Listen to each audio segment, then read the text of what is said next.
Hello everyone and welcome back to my channel. Thank you so much for coming. So in Confessions Part 3, I and Rachel said that we weren't going to do any more confessions videos, but never say never, everyone, because I'm doing one now. So it's not going to be like a 3-hour long video like some of the other ones, but I figured since I just keep getting flooded with questions, and since the confessions videos are the most popular ones on my channel, that I'll just continue to occasionally at random answer questions that come up here and there. So sadly, Rachel isn't in this video with me. You can reach her at theprincesswithin.com, so be sure to visit that website. That is her blog.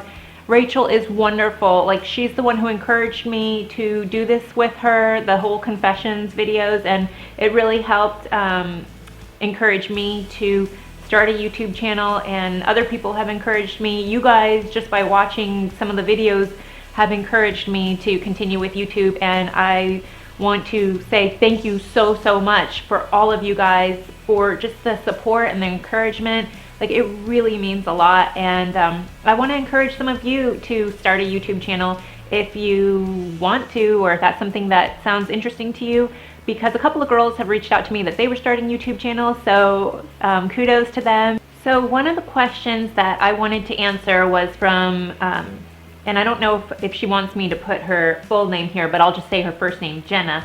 She writes, "Hi, I love all of your guys' videos. I am really looking into the Disney college program in hopes of being a face character, not necessarily a princess, even though I would love to be, because I don't have the face nor the body type that would match a Disney princess. Do you have any advice for girls like me?" You know, knife to my heart, it's very difficult to be honest with yourself.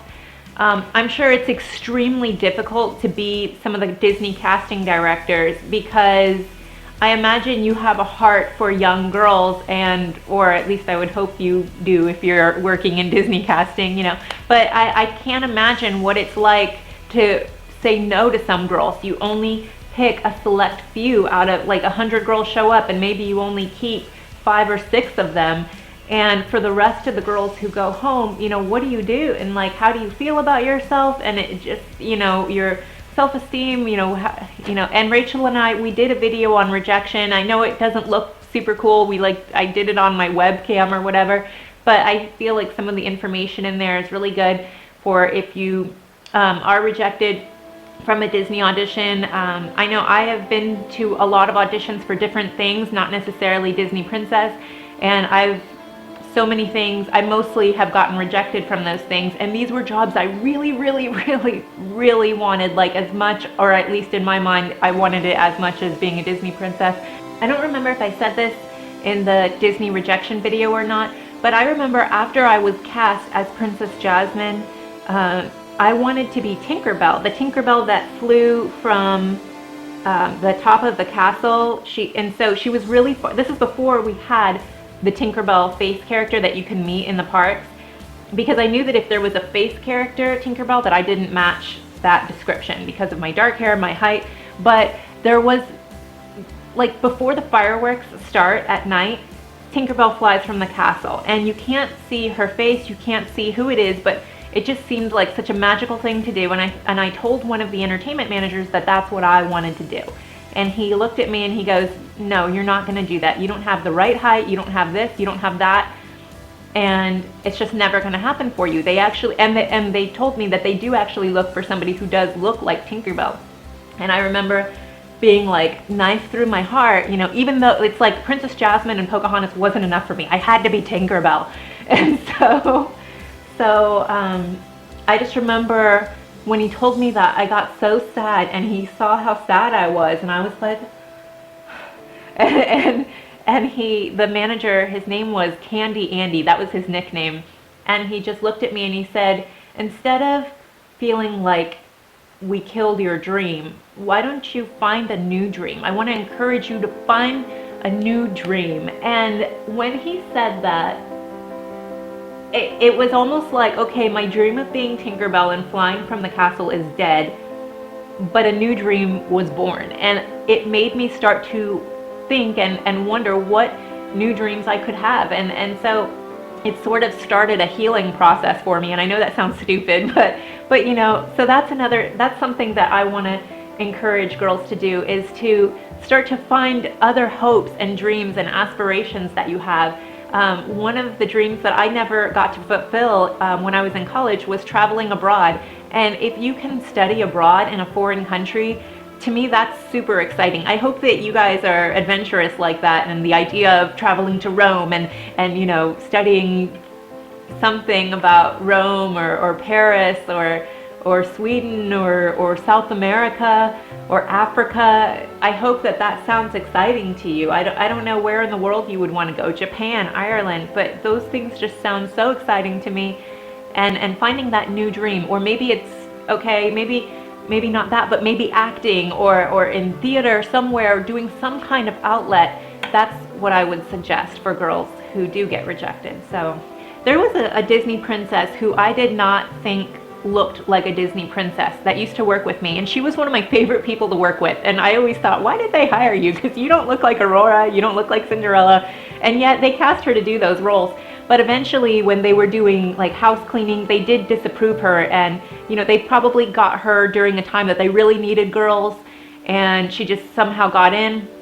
But eventually they told her, yeah, you don't really look like Cinderella or Aurora, and she stayed doing fur characters at Disney. And I was shocked, because if I would have gotten hired just to do fur, I probably wouldn't have stuck with it, because doing fur is very hard work. You do sweat a lot. You have to really love performing for children. And so I did consider fur characters to be better than me, because of, I don't know, they really loved their job. Like, it wasn't just about dressing up in a beautiful costume and wearing the tiara and saying I'm a Disney princess. They really loved their job. I don't know if you've seen the Disney Confessions of a Fur Character videos that I did with Matt Hickok, and he's someone who I think is a great example of just a wonderful fur character. But she had that same heart like him, and she just loved to perform for the kids, and she did fur characters. So I don't know, I guess I would encourage girls to still work in Disney entertainment, perhaps just doing the fur character things.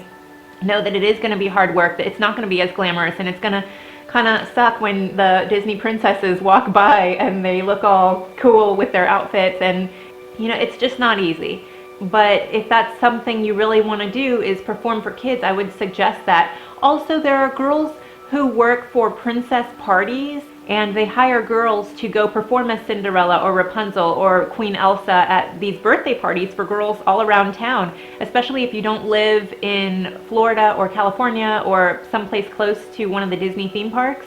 I think that princess parties is a great way to go. I think it's so cool because it's not realistic that everybody's going to get to go to Disney World in their lifetime. And you know, the theme parks are very expensive. The plane tickets to get from wherever you are to Disney can be extremely expensive. And so I think that by doing birthday parties where it's a more affordable way for parents to bring the magic to their kids, I think that's great, and that's another place to look. And then, you know what, you go and you do the best Cinderella that you can do.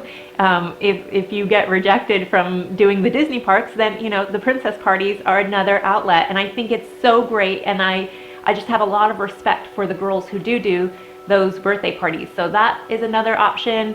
Going back to working as a Disney fur character, there's also being a dancer for Disney, or working as an improv performer. Disney has a lot of different acts that they need for, you know, Disney's Hollywood Studios. They need hosts and different things like that. So that's another outlet. Yeah, but I knew a girl who did not look like a Disney princess at all, but she was this amazing dancer, and she just had this wonderful attitude. And even though she didn't look like a Disney princess, she didn't care. And Rachel and I loved her. We thought she was the coolest thing because she just had this confidence about her. She's like, yeah, I'm not a conventional beauty, you know, because there's all different types of beauty in this world. And she knew that she wasn't like Disney princess type, but she just rocked it. She took such good care of her body. She was way into like fitness, and she just danced, and she danced for Disney, and she rocked those costumes, and she still had so much fun. And I just feel like having that wonderful positive attitude is a great way to bounce back, and just being thankful for what you can do instead of sad about what you can't do. Another question that somebody asked, this was from Catherine, and again, I'm not going to list the last name, but she says, "Hey there, I was talking to my friend and he said that you cannot have your ears pierced. Does this apply to only certain characters?" I don't know why your friend said that you cannot have your ears pierced as a character, because I had my ears pierced and all of the girls that I knew also had their ears pierced. You do not have to have your ears pierced, but we did wear clip-on earrings. Everybody in Disney wears clip-on earrings. I think that it would be unsanitary if we didn't do that. So maybe that's what your friend was meaning, that it's all clip-on earrings. I don't, maybe that's what he was referring to. I'm not sure. So if you do not have your ears pierced, don't freak out. They're clip-ons anyway. So yeah. So those are all the questions that I'm answering for today's video. I hope that you enjoyed this video. I hope that you're having a great day.